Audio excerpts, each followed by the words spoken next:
वक्फ board bill के पारित होने पर हिंदू सनातन धर्म के साधु संत समुदाय में उल्लास की लहर दौड़ गई।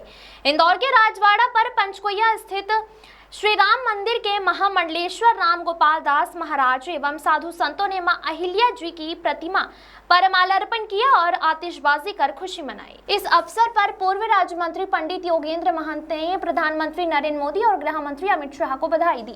साधु संतों और राम गोपाल दास महाराज ने बताया कि वक्फ बोर्ड का बिल पास होने पर जहां पूरे देश में उत्साह की लहर है, वहीं सनातन साधु संतों में भी विशेष आनंद है। इसी खुशी में बड़ी संख्या में साधु संतों ने राजवाड़ा पर आतिशबाजी कर एक दूसरे का मुंह मीठा कराए। इस अवसर पर महामंडलेश्वर पवन शर्मा महाराज, विजय दास महाराज, पंडित योगेंद्र महंत सहित बड़ी संख्या में साधु संत उपस्थित थे।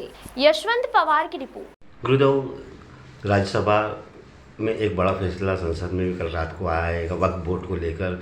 साधु सनातन में काफ़ी उत्साह भी यहाँ आज देखने को लगा, हिंदू सनातन में भी दिखा है।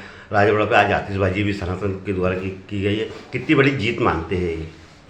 जय श्री राम।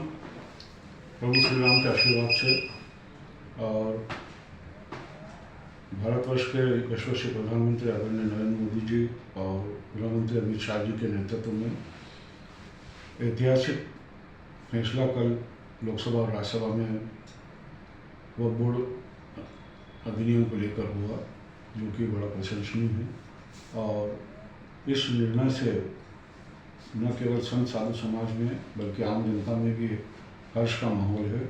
मैं इस विधेयक की मंजूरी पर अपनी ओर से प्रसन्नता व्यक्त करते हुए इसका समर्थन करता हूं और आने वाले समय में देश सनातन धर्म के साथ में चलकर विश्व में विश्वगुरु होने का यही हमारी सबकी अपेक्षा है। पंडित योगेंद्र महंत, राष्ट्रीय अध्यक्ष विश्व ब्राह्मण समाज से। बड़ा फैसला वक्फ बोर्ड का है। वहीं दूसरे प्रदेश की बात करें तो बड़ी समाजवादी पार्टी के राष्ट्रीय अध्यक्ष है, उनके द्वारा गाय को लेकर टिप्पणी की गई है। ममता बनर्जी द्वारा रामनवमी को लेकर विरोध जताया जा रहा है, झंडे नहीं लगाने दे रहे, तो क्या कहना चाहेगा साधु सनातन? देखिए, ये जो कल बिल आया है राज्यसभा में पास होकर के, उस बिल का हम स्वागत करते हैं और सभी सनातनियों को, माननीय प्रधानमंत्री, गृह मंत्री और जिनने बिल के पक्ष में जिन सांसदों ने वोट किया है उन सभी का धन्यवाद देते हैं और भगवान की तरफ से उनको आशीर्वाद प्रदान करते हैं कि ऐसे ही वो एक न्याय का कार्य करते रहें ताकि भारत अपना स्वर्णिम राष्ट्र बन सके। दूसरा, जिन लोगों ने विरोध किया है उनको भगवान सद्बुद्धि दे कि वो सनातनियों का विरोध नहीं करें। तीसरा, जो मुल्ला मौलवी विरोध कर रहे हैं उनका एक निजी हित था, आज भी उनका निजी हित सद नहीं रहा है, इसलिए वो मुल्ला मौलवी विरोध कर रहे हैं, क्योंकि अब उनके जेब में पैसा नहीं आएगा। अब वक्फ की संपत्तियाँ सुरक्षित होगी और व्यवस्थित चलेगा, आय व्यय होगा, जांच पड़ताल होगी। और वक्फ बोर्ड का एक सबसे बड़ा इशू ये था कि वह किसी भी संपत्ति को, चाहे वह पार्लियामेंट हो, चाहे कोर्ट की हो, चाहे नजूल की ज़मीन हो, कोई भी लैंड को अपनी लैंड बता देते थे और फिर सिद्ध करने के लिए सामने वाले को सिद्ध करना पड़ता था कि वक्फ की नहीं है, हमारी संपत्ति है। तो वह झगड़ा खत्म हो गया। आज वह किसी भी संपत्ति पे दावेदारी नहीं कर सकते हैं। जो उनकी संपत्ति है वह भी सुरक्षित होंगी, आय व्यय होगा और इससे टैक्स मिलेगा। जब शासन को टैक्स मिलेगा तो वसूल होकर के वह उससे रोड भी बनेगा, पानी भी बनेगा। शासन एक व्यक्ति विशेष के लिए सुविधा नहीं देता है, जितने भारत में रहने वाले हैं सभी के लिए सुविधाएं देते हैं। रामनवमी का बहुत पावन पर्व है। इस पर्व को पूरे देश के साथ साथ पूरे विश्व में मनाया जाता है और बहुत बड़ी विडंबना है कि वह भारत के एक कोने में, जहां ममता बनर्जी नाम की मुख्यमंत्री है, भूतनी है, वह विरोध कर रही है, झंडे निकलवा रही है।